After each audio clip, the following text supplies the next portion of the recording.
All right, Ms. Wilshire, you're charged with driving while intoxicated. You're facing up to 6 months in jail and or a $2,000 fine. You're going to do probable cause. You have the right to remain silent. Anything you say can or will be used against you. You have the right to have an attorney present. If you cannot afford one, one will be appointed to you, ma'am. I see that you're also charged with failure to comply with the duty and striking an unattended vehicle as well. You're also facing up to 6 months in jail and or a $2,000 fine on that one as well. Okay. On October 31st of 2024, officers received a call for service regarding an intoxicated female driving a white BMW that hit several vehicles on a public roadway. Upon arrival, officer made contact with the wheel witness, who advised that the defendant hit a Subaru on the 11700 block of Idlebrook in Harris County, Texas. Officers searched the license plate on the defendant's vehicle and it went to the registered owner's address. Upon arriving at the residence, officer observed a white BMW matching the description and noticed fresh damage on the front passenger side of the vehicle. Officer made contact with the defendant's wife, who stated the last person operating the motor vehicle was the defendant. Upon contact with the defendant, she admitted to hitting a vehicle. HGN was attempted, but the defendant was unable to follow simple directions and the officer was unable to get accurate results, and the defendant refused other SFSTs. DICs were read but refused and a blood warrant was signed and executed. Officers made contact with the complainant, the owner of the hit motor vehicle, whose back bumper has been scratched and detached from the car as a result of the collision. No prior criminal history, Judge, and eligible driver's license. How do you know it was her that was driving? The license plate matched the one with the... Yeah, I understand. Do we have anyone that puts her in the car driving? Yeah, the witness, Judge, they... Actually sees it's her? No, but the witness sees the license plate and gets a description of the vehicle, and when officers search the license plate, it went to their address. I know it's her car, but Yes. do you have anyone that identifies her as a driver? Number one, they get her at the house. How do we know she's not consuming alcohol right when she gets to the house? She doesn't become DWI, or she's not drinking at the house. There's a lot of issues. Yeah. You might give me a couple moments and we'll Take your time. look at that. You want to come back a little bit later? You want like 10 minutes? Even less, Judge, I'm just gonna check the office report and see what I got. Yeah. Life is okay. Thank you, Judge. You've got A, you've got C, but you don't have B yet. Yes, You know? Judge. No, we understand. So I have several issues with this, Michael. First off, how do you prove it was her driving? Number one. Number two, how do we know she was DWI at the time she was driving and not she gets home and she just starts getting loaded? Yes, Judge, I have answers to both of those questions for you. Okay. So the defendant driving the vehicle strikes somebody on the highway. I'll connect that later on. They find the license plate because the witnesses, I give them the license plate. They run it. The registered owner of the vehicle is the defendant. They go to her house. Her wife answers the door. Her wife states the defendant's the last person that drove the vehicle. Okay. The defendant was contacted. She admits to driving the vehicle and striking somebody on the highway. Okay. And she admits, I'm sorry, she first admits that she was driving and drinking, but she did not admit to striking somebody on the highway. Later on, when she gets to JPC, she admits, okay, I was drinking, but I didn't strike somebody on the highway. So she has multiple inconsistent statements. First, she says, yes, I struck somebody, but I wasn't drinking. Then she goes to JPC and then she says, right before they do the blood draw, because she declines the breath test and they say, okay, we're gonna get a warrant. We're gonna get your blood anyways and know your alcohol content. She says, okay, well, I was drinking, but I didn't strike somebody on the highway. And I wasn't driving. Okay. But the witness identifies. The failure, right, to the FSGI. Well, she admits to drinking, Judge, while driving. That in and of itself is not sufficient. You know, at the time, we don't know. Does she have bloodshot eyes, slurred speech? Do we know? All we have is just one admission of drinking. That's it.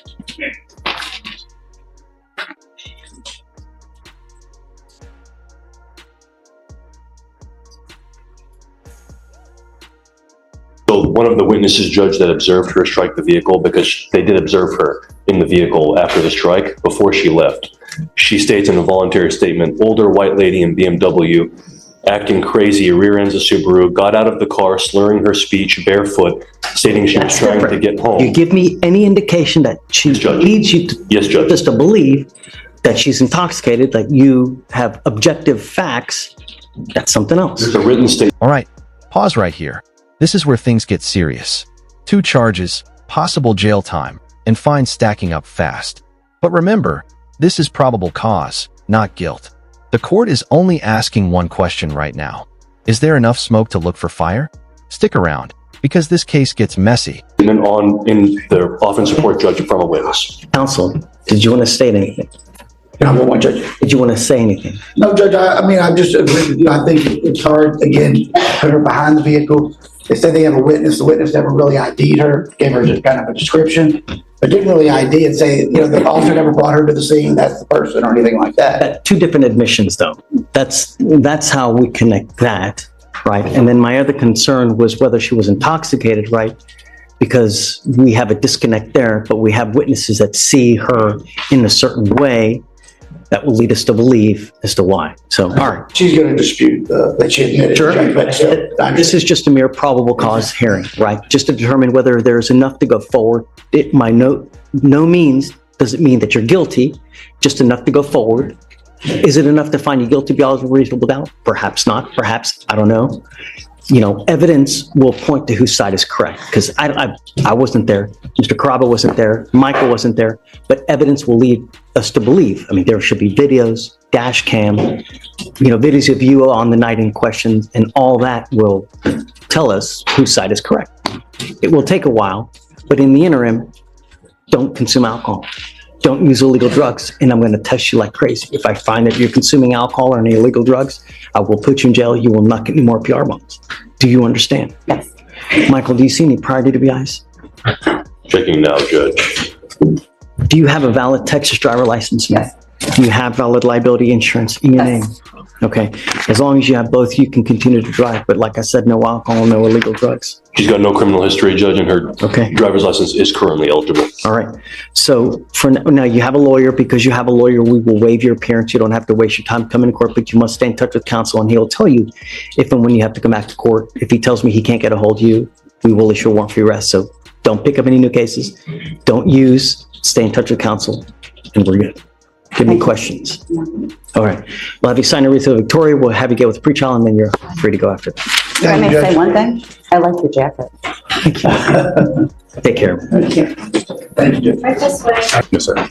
You are a licensed truck driver and have a CDL. You allegedly have alcohol in the car.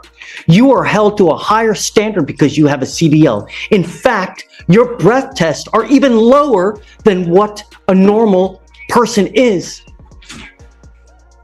because of a CDL. And now you want me to just cut you some slack? Every person that comes in here, when they have alcohol in the car, I take away their ability to drive. Actions have consequences, and I understand that this is going to cost you big, but you know, am I supposed to feel bad? Until I truly know that you appreciate the fact that the awesome privilege it is to be able to drive. I'm sorry. Show me that you understand and that you appreciate the ability to drive, and then I'll reconsider. But I have a real problem considering even that you have a CDL, you have alcohol in the car allegedly while you're driving. No. Take a seat for me. Show me some time that he appreciates it and not this, oh, I feel better now. I'm like, no. Proactivity that he appreciates it. Come back and we can talk. Yes, sir. It's not a hard line, and I'm not, we're not out for blood forever. It's just, I want to know that he appreciates it. It's not going to be an issue ever again. And then, Yes, sir. okay, Thank you, Judge. for sure. All right, Judge. All right. Good morning. Are you familiar with what happened? Do you know anything about this case? First off, let me say thank you for coming. I appreciate that you're here. He's charged with driving while intoxicated. He's facing up to 6 months in jail and or a $2,000 fine. We've done probable cause. I have found that probable cause exists. Do you want to hear it? Okay. Do you mind again, please? Yes, Judge. Thanks. On October 21st of 2024, at about 11:23 p.m., officers conducted a traffic stop on the defendant's motor vehicle after observing it to be traveling 35 miles per hour in the center lane of the freeway in Harris County, Texas, failed to maintain a single lane of traffic upon exiting. Here's the first major crack in the case. No field sobriety results, no breath test, and the blood draw comes later. That gap matters. The law doesn't just care if you drank, it cares when you drank. And that timeline is about to become the battlefield. The freeway and driving with expired registration. Upon contact, officers observed the defendant to be the driver of the vehicle. Officers observed a very strong odor of marijuana to be coming from the vehicle and saw a partially smoked marijuana joint on the center console. Officers observed the defendant to have red glossy eyes and dilated pupils. SFSTs were conducted, 0 out of 6 HGN, but officer believed the defendant to show a lack of convergence, which is indicative of cannabis usage, 5 out of 8 walk and turn, and 2 out of 4 one-leg stand. DICs were read and the defendant consented to breath and blood. The breath was 0.00 and blood was drawn. The defendant does not have a driver's license. That's what's happened. No more marijuana. I'm sending you now for a drug test. I want to know what, if anything, is in your system, and you're to come right back. If you fail to go take the test, if you fail to come back, I will revoke your bond. You do not have a Texas driver license. You are not allowed to drive. I am also making that a condition of your bond. Do you understand? Yes, sir. You are 17 years old. You have your life ahead of you. You are doing nothing at this point when you should be, at a minimum, in high school trying to get your degree. I'm now also making that a condition of your bond. You are to get back into high school or get your GED. And I'm going to bring you back in 2 weeks, and I want to see what you have done to start that. If you've done nothing, it's not going to go well. Do you understand, Mr. Cuellar? Yes, sir. He lives with you. He actually does. He actually lives with me now, but he just got here like 2 weeks, like maybe a couple weeks ago. So he's been living with his grandparents out of Victoria. Okay. He's not even from there. Is he behaving with you?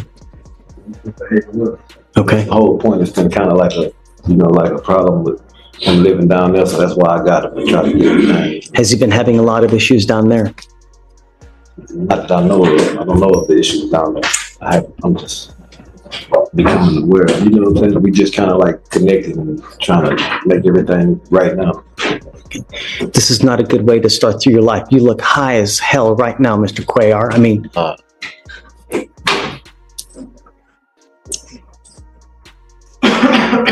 I want you to start working on your education, and I'm going to keep you extremely close to me. I'm going to make sure that you do not pick up any new cases, and the system is not going to fail you here. Do you understand? If I have to keep putting you in jail to make sure to get you to understand, we're going to do that. But you will leave here a success. You're not going to leave here worse off than you came. Do you understand? Okay. Would you like me to appoint him a lawyer? Okay, I'm gonna appoint him a lawyer, but I'm gonna send him for a drug test. I want to know what, if anything, he's going to test positive for. And we'll have him come right back, and then I'll momentarily have him talk to a lawyer as well, and then we'll discuss the bond conditions as well. If you have any issues with him, just let me know, and then I'll take care of it for you. All you got to tell me is what's going on. He starts acting a fool, tell me, and I'll straighten everything out for you. Okay? Before you leave, I'll give you my card as well, so that you can get in contact with us. All right? Okay. Mr. Cuellar.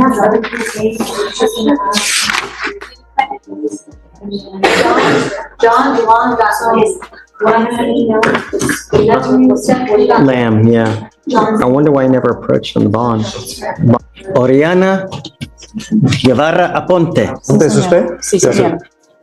Ma'am, you were charged with theft. La acusa con hurto, robo, You were facing up to 6 months in jail and or a $2,000 fine. de $2,000. We are going to do probable cause. You have the right to remain silent. ¿Está en silencio?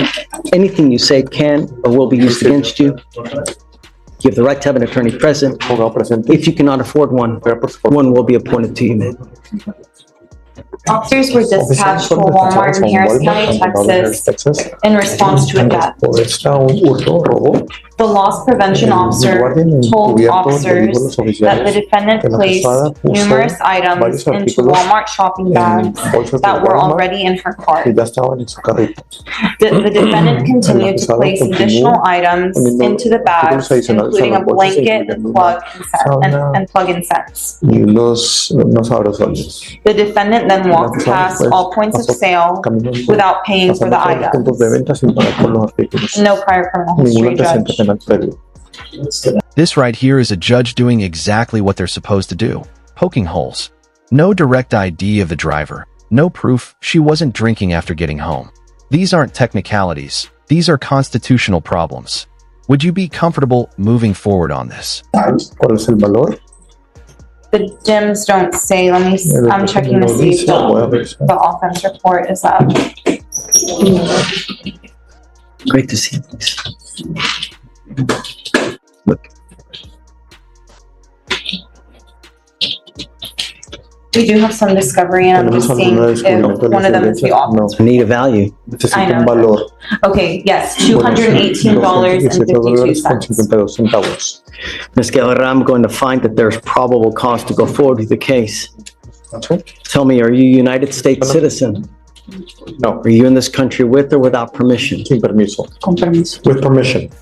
I don't know whether you do or not. Quite frankly, it doesn't matter. The only thing I will tell you is that if you are not, or if there's any problem with your paperwork and you go to jail and immigration finds you, they will put a detainer on you and you will be stuck in custody until this case is over with and then shipped off to immigration and sit there for another 6 to 9 months. Daría hasta unos 6 If you do not want that to happen, do not violate any of the conditions that we put forth on you now, and do not pick up a new case.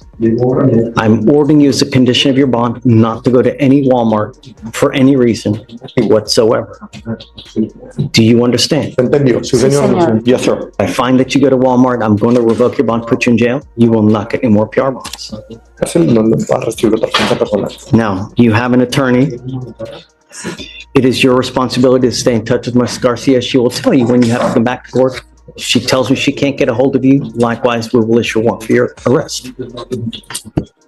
We will have you sign a reset with Victoria. After that, we'll have you take a seat in the jury box while we get your bond conditions. We'll have you sign it, and after that, you'll be free to go. Heed this warning, man. You will not get another. Esta advertencia no va a tener otra. Please. Thank Hacia you. la izquierda. My competition.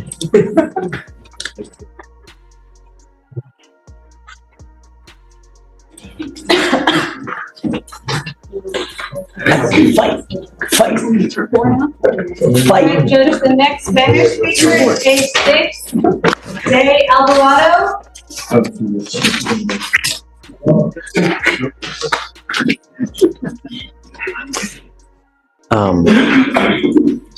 Helen Tofila de Alvarado Mejia.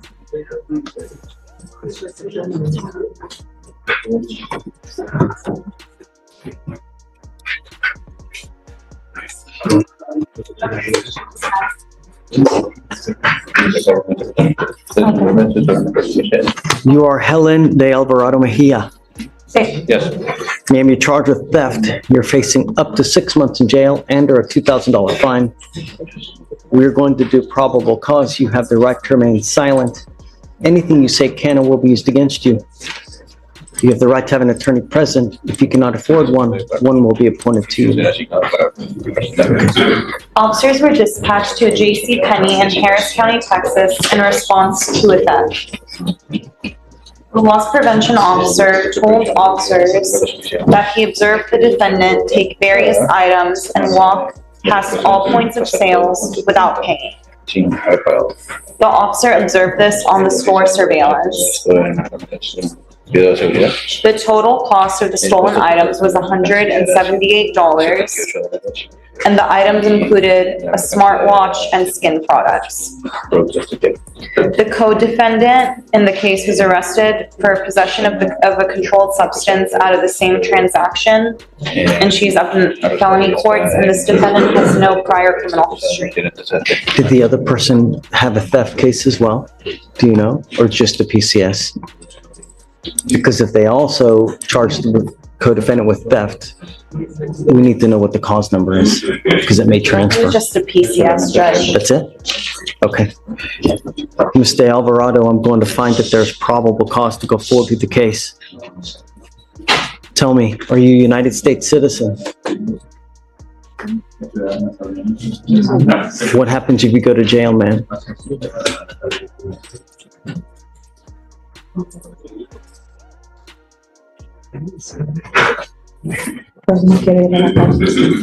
Well, I don't want to go to jail. I know. Let's be clear, this is still just a probable cause hearing. The judge isn't saying she's guilty. He's saying, is there enough here to keep digging? And that's a much lower bar than beyond a reasonable doubt. Big difference, and it matters. That's not my question. What happens if you go to jail? I want you to think, and I want you to realize the consequence of behavior. So tell me, what happens if you go to jail? No, pues. Mis hijas deberían apoyo. So my daughters would Mi familia. be without support, my family. You're not in this country with permission. No están en país. So if you go to jail and immigration finds you there, will put a detainer on you, and you're going to be in there for about 6 to 9 months. That's what you have waiting for you if you go to jail. Anything more than 4 hours, immigration sweeps it on a daily basis. I'm going to put conditions on you now. If you violate these conditions, I'll put you in jail. You will not get any more PR bonds. Do you understand? Yes.